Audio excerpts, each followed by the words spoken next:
We tend to think of the Ice Age as something distant and incredibly harsh. Huge ice sheets covered most of the northern hemisphere, and average temperatures were much lower than today. In such conditions, survival seems like a miracle. But humans didn't just survive, they thrived. They adapted, invented, and built, creating a culture that allowed them to get through this difficult period. Modern research shows that our ancestors were not primitive creatures shivering from the cold in dark caves. They were skilled craftsmen, strategists, and engineers of their time. We will examine the tools, dwellings, and social structures that helped them survive the harshest conditions. Watch the video to the end to find out how a single item could save an entire tribe from starvation during the coldest winters. During the Ice Age, one of man's main enemies was the cold. But how do you stay warm when there is little wood and the fire keeps going out? Imagine you are surrounded by snow and ice, and your only source of heat is your clothes. This is where our ancestors showed incredible ingenuity. They used what was at hand: fur, skins, and even bones. They didn't just wrap themselves in skins, but created multi-layered costumes that worked like modern thermal underwear. The inner layer was made of soft fur, and the outer layer was made of thick leather that protected against wind and moisture. Between the layers, they added moss or dry grass for extra insulation. They even made warm hats and shoes by sewing them together with sinew. The cold was not just an inconvenience, it was a deadly threat.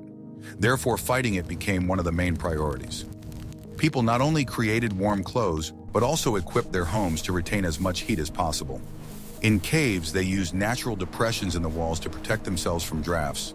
The floor was often covered with skins and branches, which provided additional insulation from the cold ground. In this way, they turned their shelters into more comfortable and safer places to live. In addition, people learned to use the properties of snow and ice to their advantage. For example, they could build walls out of snow to protect themselves from the wind and help keep the heat inside. This principle is still used today in the construction of igloos. This approach shows how well our ancestors understood the laws of physics, albeit on an intuitive level. They did not simply fight nature, but learned to use it to their advantage. Proper nutrition was also an important element of survival in cold conditions. People ate a lot of fatty foods, which provided energy and helped the body generate heat. They hunted large animals whose meat and fat were rich in calories. In addition to being used for food, fat was also used to make lamps, which provided not only light, but also a little heat. This shows that cave people were very pragmatic and used every resource to its fullest advantage. Fire was, of course, indispensable, but it was very difficult to maintain. This required a constant supply of firewood, which was not always possible during the Ice Age. Therefore, our ancestors developed ways to keep fires burning with minimal effort. For example, they could use bones or fat as fuel when there were no trees. This allowed them to cook food, make tools, and of course, keep warm. Thus, survival during the Ice Age required incredible ingenuity and adaptability from humans. They learned not only to fight the cold, but also to use it to their advantage. This ability to adapt was the key to their survival. But what do you think was the most valuable item for a caveman, allowing him to survive the harshest frosts? Write your answers in the comments. Caves were certainly convenient, but they were not the only, and perhaps not the best type of dwelling. Many tribes built dwellings using earth, bones, and skins. They dug a hole in the ground, creating a kind of dugout. This allowed them to use the heat of the earth, which remained relatively constant at depth. On top, they built a frame out of mammoth bones and covered it with thick skins. The entrance to such dwellings was often made narrow and long to keep the heat in. These dwellings were surprisingly effective, protecting against wind and frost. They could accommodate up to several dozen people, which facilitated social interaction and survival. Building such dwellings required not only physical strength, but also complex engineering calculations. Our ancestors knew how to use levers and supports to lift and install heavy mammoth bones. They used natural materials such as wood and stones to secure the structure and make it resistant to strong winds and snowfalls. Every detail mattered. For example, the location of the entrance and the use of a narrow corridor helped create an air trap that prevented cold air from entering. They also compacted the ground around the dwelling to protect it from moisture. The use of mammoth bones was an incredibly pragmatic solution. They were available in large quantities and were very strong. In addition, Their curvature allowed for the creation of dome-shaped roofs that did not trap snow. This approach demonstrates not only ingenuity, but also a deep understanding of the environment. People did not simply take what nature provided, but adapted it to their needs, turning animal remains into reliable and warm dwellings. Inside these dugouts, life was organized around a hearth, which provided both heat and light. The hearth was located in the center of the dwelling, and the chimney was vented through an opening in the roof. Around the hearth were sleeping areas covered with skins, creating a cozy and warm space. People gathered together to cook, work on tools, and simply socialize, which strengthened social ties and helped them cope with the psychological difficulties of living in harsh conditions. Such dwellings also served as workshops. There was enough space to make tools, sew clothes, and create jewelry. Working under one roof facilitated the exchange of knowledge and skills. Experienced craftsmen could teach young people, ensuring continuity in the development of technology. This system of knowledge transfer was key to survival and progress. Thus, the dwellings of cave dwellers were not just shelters from the elements, but complex, multifunctional structures that reflected their intelligence and ingenuity. They were the result of collective labor and collective intelligence, which allowed them to survive and develop in the harshest conditions. Our ancestors were excellent engineers. They did not just survive, they created the world around them. But imagine, you are standing in front of a huge, woolly rhinoceros, and all you have in your hands is a primitive spear. How would you hunt? Our ancestors found the answer to this question by creating one of the greatest inventions of their time. We will talk about it further. Hunting during the Ice Age was an incredibly dangerous activity. People hunted large animals such as mammoths, woolly rhinoceroses, and deer. A regular spear was not effective enough for such hunting, and this is where one of the greatest inventions of that time came into play: the spear thrower, or atlatl. It was a special stick with a hook at the end that allowed the spear to be thrown with much greater force and accuracy.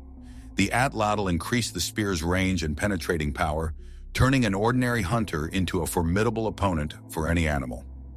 This invention radically changed hunting tactics, making it safer and more successful. Before the atlatl, hunting was very risky. Hunters had to get very close to the animal to strike it with a spear. This often resulted in injury or even death, as a wounded animal could attack the hunter. The spear thrower allowed hunters to remain at a safe distance, significantly reducing the risk. It worked on the principle of leverage, which increased the force of the throw, making it more powerful and accurate. Thus, the atlatl not only increased the efficiency of hunting, but also became an important tool for survival. The invention of the atlatl was a real technological breakthrough. It made it possible to hunt large and dangerous animals that had previously been out of reach. For example, with the atlatl, it was possible to strike a mammoth from a long distance, which gave time to retreat and avoid direct confrontation. This changed the diet, adding more meat and fat, which was vital in the cold climate. Making an atlatl required skill and knowledge. It was made from wood or horn, and its shape and weight were carefully calculated to achieve maximum effectiveness. Hunters trained to throw spears with the atlatl to achieve accuracy and power. It was not just a weapon, but a high-tech tool that required skill and practice. The atlatl also helped develop social bonds. Hunting large animals required teamwork. Tribes would come together to chase down an animal and strike it with spears using the atlatl. This strengthened the collective spirit and mutual support. A successful hunt provided food for the entire tribe, which in turn contributed to population growth and development. In addition to hunting, the atlatl could also be used as a tool. For example, it could be used to throw heavy stones to break ice or bones. This demonstrates the versatility of this invention. It was not just a weapon, but a multifunctional tool that helped people solve various problems. The legacy of the atlatl can be traced to the present day. Its principle of operation forms the basis of many modern throwing devices, including the javelin. This shows how fundamental this invention was. It not only helped our ancestors survive, but also became an important milestone in the development of human technology. The atlatl also played an important role in cultural development. It became a symbol of courage and strength. Successful hunters who knew how to use the atlatl were highly respected in their tribes. This contributed to the emergence of hierarchy and the development of social structures. Thus, the atlatl was not just a tool for hunting, but a catalyst for social change. Its invention was one of the key moments in human history. Bones were not just leftovers from meals for cave dwellers. They were a versatile material used to make everything from tools to jewelry. Bones were used to make sewing needles, scrapers for processing hides, and spear tips. Mammoth bones were used to build the frames of dwellings and even to make furniture. In addition, they could be used as fuel when firewood was scarce. What do you think was the most valuable item for a caveman? A large, sharp stone, or the opportunity to chat with a neighbor? The answer to this question may not be as obvious as it seems, and we will talk about this very soon. Bone processing was a complex and laborious process that required great skill. Stone tools were used for this purpose: scrapers for cleaning, sharp knives for cutting, and hammers for crushing. The bones were soaked in water to make them more pliable and then shaped as needed. Long bones were used to make spearheads and harpoons, while smaller bones were used to make sewing needles, which were necessary for making warm clothing. Bone jewelry held a special place in the culture of cave dwellers. They carved beads, pendants, and amulets from bones, which were worn as talismans or insignia. These decorations had not only an aesthetic, but also a symbolic function. They could indicate a person's status in the tribe, their hunting achievements, or their membership in a particular group. Thus, bones became not just a material, but part of the cultural heritage. The use of bones as fuel was vital in conditions where firewood was scarce. Bones, especially large ones, burn slowly, but give off a lot of heat. They were used to keep fires burning in hearths, which allowed people to keep warm and cook food.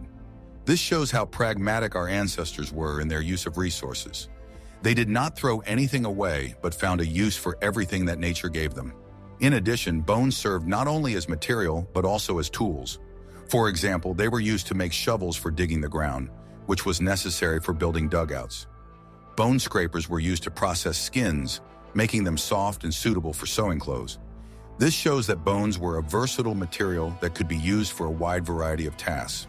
Finally, bones played an important role in rituals and beliefs. They were used to make figurines of animals and people, which may have been used in religious ceremonies. These figurines could be symbols of fertility, good luck in hunting, or protection from evil spirits. Thus, bones were not just a material, but part of the spiritual life of cave dwellers. They believed that the soul of an animal was stored in its bones, and their use in rituals helped them establish contact with the spirit world. Overall, the use of bones during the Ice Age was an example of incredible ingenuity and adaptability. Our ancestors did not just survive, they created a complex culture using the resources available to them.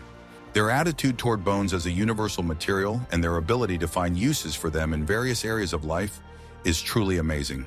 But let's move away from the material and think about more important things. After all, what do you think was the most valuable item for a caveman? A large sharp stone, or the opportunity to chat with a neighbor? The answer to this question may not be as obvious as it seems, and we will talk about this very soon. Survival in the harsh conditions of the Ice Age would have been impossible without close social ties. People lived in tribes where everyone had their role to play. The elders passed on their knowledge and experience, while the young hunted and built. Mutual assistance and cooperation were the basis of survival. Tribes could unite to hunt together or defend themselves against predators. They exchanged tools and materials, which contributed to the spread of new technologies and ideas. This social structure was very flexible and adaptable. If a tribe became too large, it could split into several groups that continued to maintain contact and exchange resources. If the tribe's population decreased, the remaining people would join other groups in order to survive. This social dynamic allowed them to adapt to changing environmental conditions. Hierarchy was an important element of social relations. Each tribe had a leader who made decisions about hunting, migration, and other important matters. Leadership was not hereditary, but based on experience, wisdom, and physical strength. The most successful hunters or the wisest elders who could make the right decisions in critical situations became leaders. Communication was the basis of all social relationships. People communicated not only through sounds and gestures, but also through art. The rock paintings we find in caves were not just decorations, but a kind of chronicle. They told of past hunts, important events, and beliefs. It was a way of transmitting information and preserving collective memory. The exchange of knowledge also played a key role. Craftsmen who knew how to make complex tools or warm clothing passed on their skills to the young. This ensured continuity in the development of technology. For example, if one tribe invented a more efficient way of working with stone, they could share this knowledge with their neighbors, leading to progress for all. In addition, tribes had rituals and ceremonies that helped strengthen the sense of community. Joint celebrations, ritual dances, and religious ceremonies brought people together, creating a strong sense of belonging. This was especially important in conditions where every day was a struggle for survival. Rituals helped people cope with fear and uncertainty. Thus, social connections were not just a pleasant addition to life, but a critical element of survival. They allowed people to combine their strengths, knowledge, and resources to withstand the harsh environment. Without this collective support, humanity might not have survived the Ice Age. We modern humans often underestimate how important social connections were to our ancestors, but it was these connections, and not just technology, that helped them survive. In conditions where food could disappear at any moment, it was important to learn how to store it. Our ancestors dug out a kind of freezer in the permafrost. They stored meat and fish there, which remained fresh for a long time. This allowed them to have a supply of food in case of unsuccessful hunting or long winter months when prey became scarce. In this way, they created reserves that ensured the survival of the entire tribe. The creation of underground storerooms was a brilliant solution. In the permafrost, where the temperature remained consistently low, such freezers were the ideal place to store provisions. People found suitable places, such as hillsides where the permafrost was deep enough, and dug pits there. These pits were carefully reinforced to prevent collapse and covered with stones and skins to protect the food from predators. In this way, they created reliable storage facilities that allowed them to plan for the future rather than live from day to day. This invention was of great importance for social organization. Now tribes were no longer completely dependent on successful hunting. They could stockpile food, which gave them stability and confidence in the future.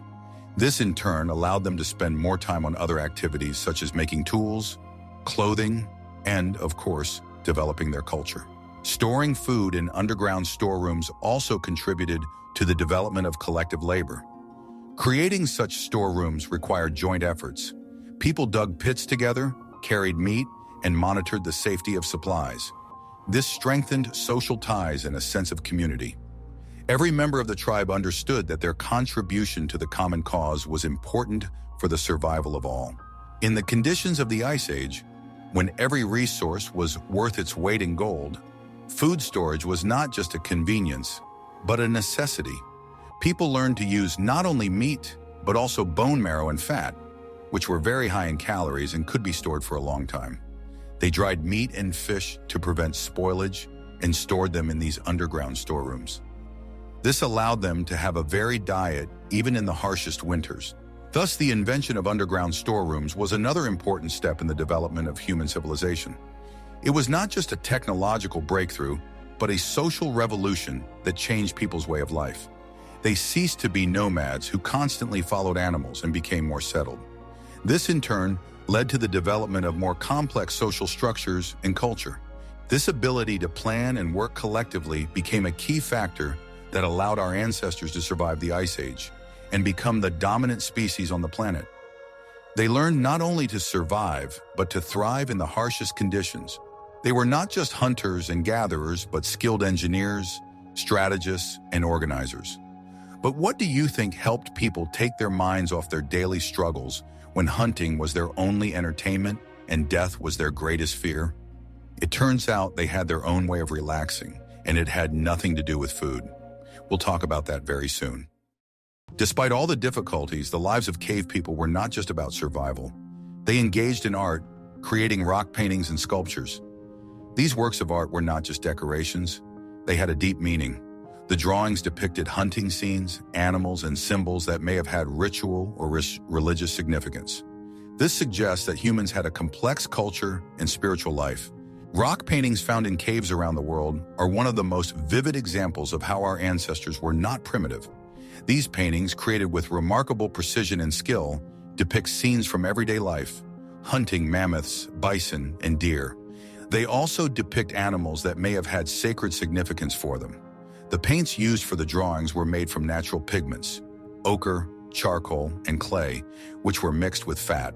Creating these drawings was not just a hobby, but an important part of ritual life. It was believed that depicting an animal before hunting would bring good luck. The drawings were a kind of spell that people believed helped them control the forces of nature and ensure a successful hunt. This shows that our ancestors had a developed system of beliefs and ideas about the world. In addition to rock paintings, people also created sculptures from bone, horn, and stone. These sculptures often depicted animals, but sometimes also people. For example, the famous Paleolithic Venuses are figurines of women with voluptuous forms, which scientists believe were symbols of fertility. These figurines may have been used in rituals related to birth and the continuation of the family, which was especially important in conditions where the size of the tribe depended on each individual. Art also helped people cope with psychological stress. Life in harsh conditions, the constant struggle for survival, fear of predators and the unknown, all this left a deep mark. Creativity was a way to express their emotions, fears, and hopes. It allowed them to create their own world where they could feel safe. It was a kind of psychological release that helped them maintain their mental balance. The exchange of art was also an important element of social connections. Tribes could exchange jewelry, figurines, and other items, which contributed to cultural exchange and strengthened relationships. It was a kind of language that allowed them to communicate and share their ideas and beliefs. Thus, the art of cave dwellers was not just a collection of drawings and sculptures, but a complex system that reflected their spiritual, social, and psychological lives. It was inextricably linked to their daily lives and helped them survive in the harshest conditions. This legacy shows that our ancestors were not just primitive hunters, but complex and thinking beings who created a culture capable of surviving the Ice Age. The main tools were stone axes, knives, and scrapers. They were made using a technique called flaking, where small pieces were chipped off a large stone to create a sharp edge. These tools were versatile and were used for cutting trees, processing hides, and butchering carcasses. The improvement of these tools was key to progress. Stone tools were not just tools, but an extension of the hands. Their manufacture required not only physical strength, but also a subtle understanding of the properties of stone. Each type of stone had its own characteristics, and craftsmen knew how to use these characteristics to create the most effective tools. For example, flint and obsidian were ideal for making knives and spearheads because they produced a very sharp edge. Basalt and quartzite were used to make more durable tools such as axes and hammers. Improvements in tools led to the development of more complex technologies. Composite tools appeared when a stone tip was attached to a wooden or bone handle. This made tools more effective and versatile. For example, spears with stone tips became more deadly, and axes with long handles allowed trees to be chopped down faster and with less effort. Even in those days, primitive forms of exchange and trade existed.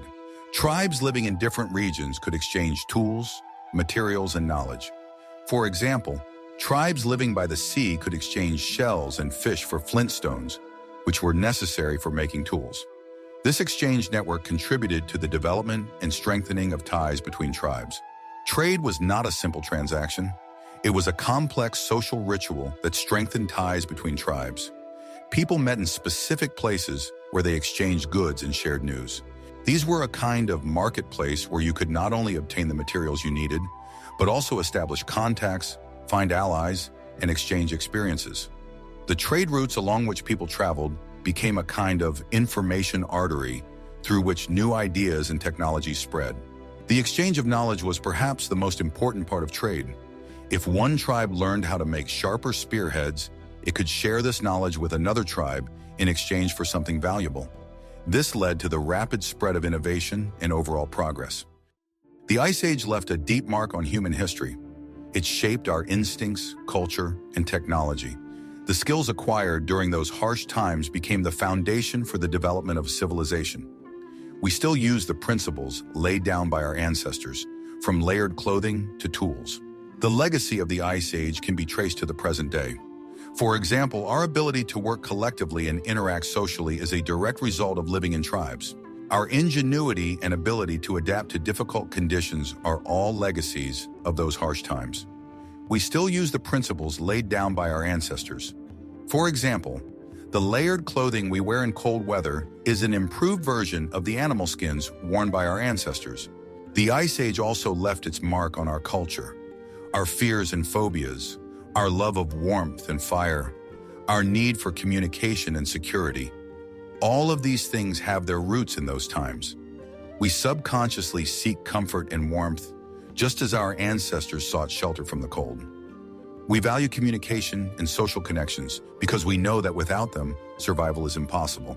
Thus, the Ice Age was not just a harsh test, but a kind of training ground for humanity. It forced us to develop the intelligence, ingenuity, and social skills that became the foundation for the development of civilization. We, modern humans, are the descendants of those who managed to survive in the harshest conditions, and their legacy lives on in us. The Ice Age was one of the most difficult trials for humanity, but we coped, and this proves our incredible ability to adapt. Our ingenuity, ability to work together, and develop culture became the key to survival in the harshest conditions.